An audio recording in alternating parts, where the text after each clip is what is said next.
যে 10টি আমল করলে অধিক পরিমাণে সওয়াব লাভ করা যায়। আসসালামু আলাইকুম ওয়া রাহমাতুল্লাহি ওয়া বারাকাতুহু। নাহমাদুহু ওয়া নুসাল্লি আলা রাসূলিহিল কারীম, আম্মা বাদ। সম্মানিত দর্শক শ্রোতা, আজ আমি আপনাদের সম্মুখে যে বিষয়টি নিয়ে আলোচনা উপস্থাপন করব সেটি হচ্ছে যে 10টি আমল করলে অধিক পরিমাণে সওয়াব লাভ করা যায়।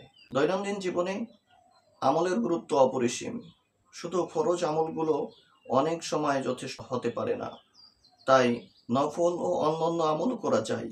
কারণ হাদিস শরীফের ভিতরে এসেছে, বান্দার ফরজ আমলের ঘাটতি দেখা দিলে নফল দিয়ে তা পূর্ণ করা হবে।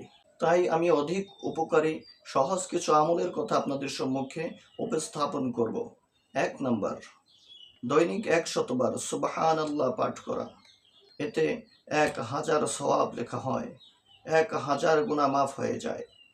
এই হাদিসটি মুসলিম শরীফের ভিতরে বর্ণিত হয়েছে। 2 নাম্বার আমল হচ্ছে আলহামদুলিল্লাহ।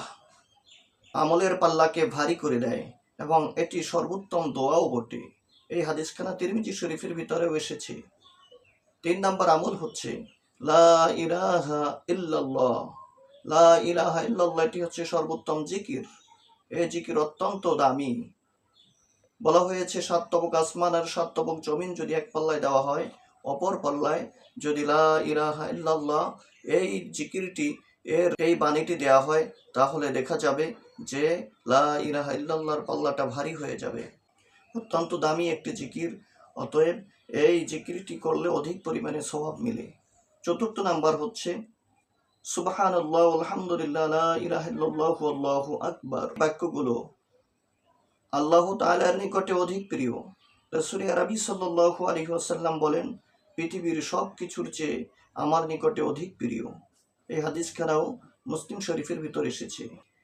5 নাম্বার আমল হচ্ছে দৈনিক 100 বার সুবহানাল্লাহ আলহামদুলিল্লাহ পাঠ করা। এতে সমুদ্রের ফেনা পরিমাণ গুনাহ, সগীরা গুনাহ থাকলে তা সব মাফ হয়ে যায়।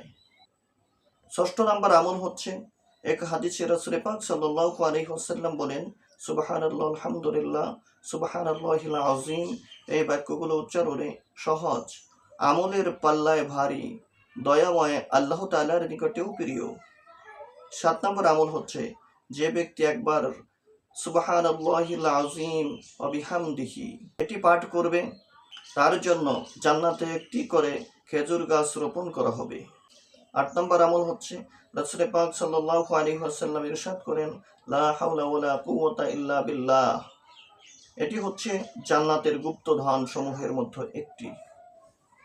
9 নম্বর আমল হচ্ছে, রাসূল পাক সাল্লাল্লাহু আলাইহি ওয়াসাল্লাম বলেন, সুবহানাল্লাহ আলহামদুলিল্লাহ লা ইলাহা ইল্লাল্লাহ আল্লাহু আকবার ওয়া লা হাওলা ওয়ালা কুওয়াতা ইল্লা বিল্লাহিল আলিয়্যিল আযীম। এই বাক্যগুলো হলো অবশিষ্ট নেক আমল।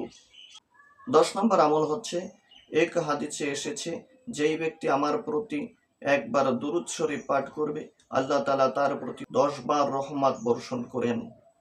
রাসূল পাক সাল্লাল্লাহু আলাইহি ওয়াসাল্লাম আরো বলেন, যেই ব্যক্তি আমার প্রতি সকালে 10 বার, বিকালে 10 বার দুরূদ পাঠ করে, সে ব্যক্তি কিয়ামতের দিন আমার সুপারিশ পেয়ে যাবে। সুবহানাল্লাহি বিহামদি। আসলে কেই বা না চায় যে রাসূল পাক সাল্লাল্লাহু আলাইহি ওয়াসাল্লামের সুপারিশ পেতে। এজন্য আমাদের উচিত হচ্ছে সুবহানাল্লাহ আলহামদুলিল্লাহ লা ইলাহা ইল্লাল্লাহ আল্লাহু আকবার লা হাওলা ওয়ালা কুওয়াতা ইল্লা বিল্লাহিল আলিয়্যিল আযীম সুবহানাল্লাহি বিহামদি সুবহানাল্লাহিল আযীম এবং রাসূল আরবি সাল্লাল্লাহু আলাইহি ওয়াসাল্লামের প্রতি দুরূদ বেশি বেশি করে আমাদের নেকের পাল্লাকে ভারী করা। আল্লাহ সুবহানাহু ওয়া তাআলা আমাদেরকে আমলগুলি করবার তৌফিক দান করুক। আমিন। আসসালামু আলাইকুম ওয়া রাহমাতুল্লাহি ওয়া বারাকাতুহু।